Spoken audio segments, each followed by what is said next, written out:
বন্ধুরা, স্বাগত জানাই আমার কুকিং চ্যানেলে।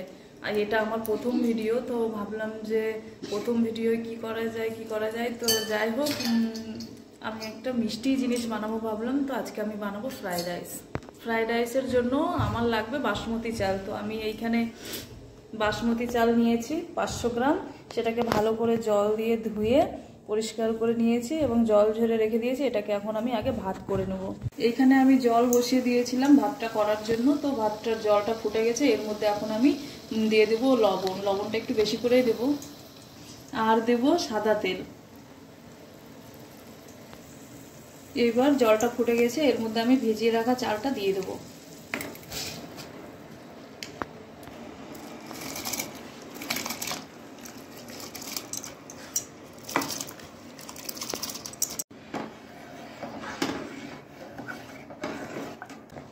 আমার ভাত ফুটে গেছে,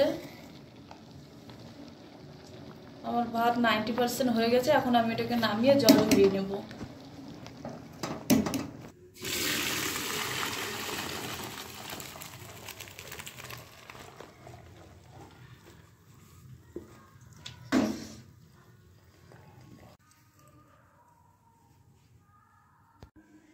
ভাত আমার হয়ে গেছে। আর ফ্রাইড রাইস করার জন্য যা যা সবজি লাগে সেগুলো আমি এইখানে কেটে নিয়েছি। এখানে আমি নিয়েছি ক্যাপসিকাম, গাজর, বিনস, মটরশুঁটি। আর গাজর আর বিনস ভাজতে একটু টাইম লাগে, সময় লাগে, তাই আমি এখন এই সবজিগুলোকে ভেজে নেব।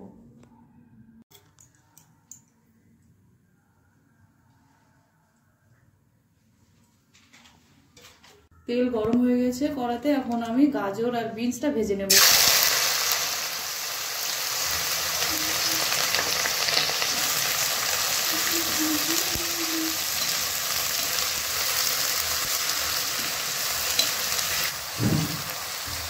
গাজরটা একটু শক্ত হয়, তাই আমি প্রথমে গাজরটা দিলাম, তাহলে একটু বেশি ভাজা হবে, গাজরটা একটু নরমও হয়ে যাবে।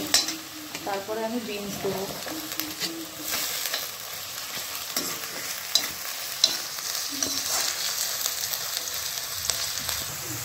2 মিনিটের মতো আমার গাজর বিনস ভাজা হয়ে গেছে। এবার আমি ক্যাপসিকাম দিয়ে দেবো। ক্যাপসিকাম ওটা আমি সামান্য লবণ দেবো, তাতে কি হবে, ভাজাগুলো একটু নরম হয়ে যাবে। ভেজে নেব। আমি আগে একটু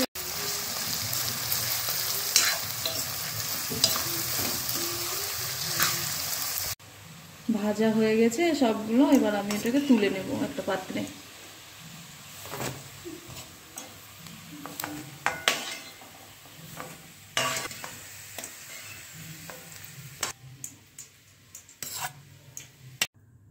এবার দারচিনি, লবঙ্গ, এলাচ ফোড়ন দিয়ে দেব।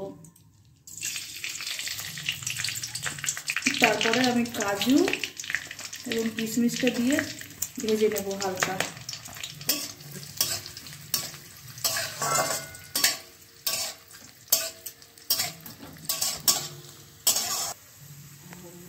কাজু কিশমিশ ভাজা হয়ে গেছে। এবার আমি জল ঝরানো ভাত দিয়ে দেবো।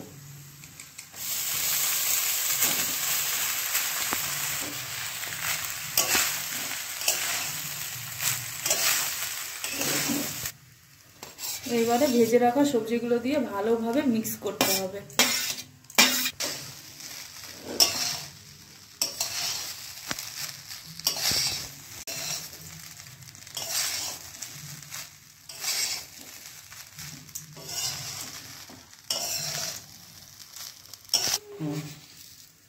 এবার আমি দিয়ে দেবো চিনি। চিনির পরিমাণ একটু বেশি দিতে হবে, মিষ্টি মিষ্টি ফ্রাইড রাইসটা হলে ভালো লাগে।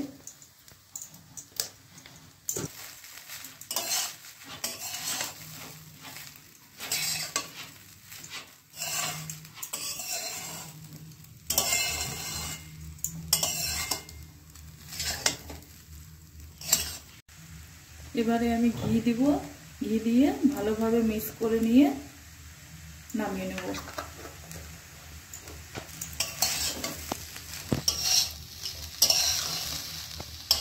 হয়ে গেছে আমার ফ্রাইড রাইস। এবার আমি নামিয়ে নেব।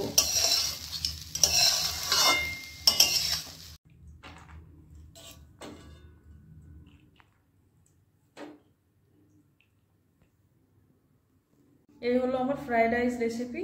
আর এই রেসিপিটি কেমন লাগলো আমাকে অবশ্যই জানাবে, কমেন্ট করবে, লাইক করবে এবং আমাকে সাবস্ক্রাইব করবে।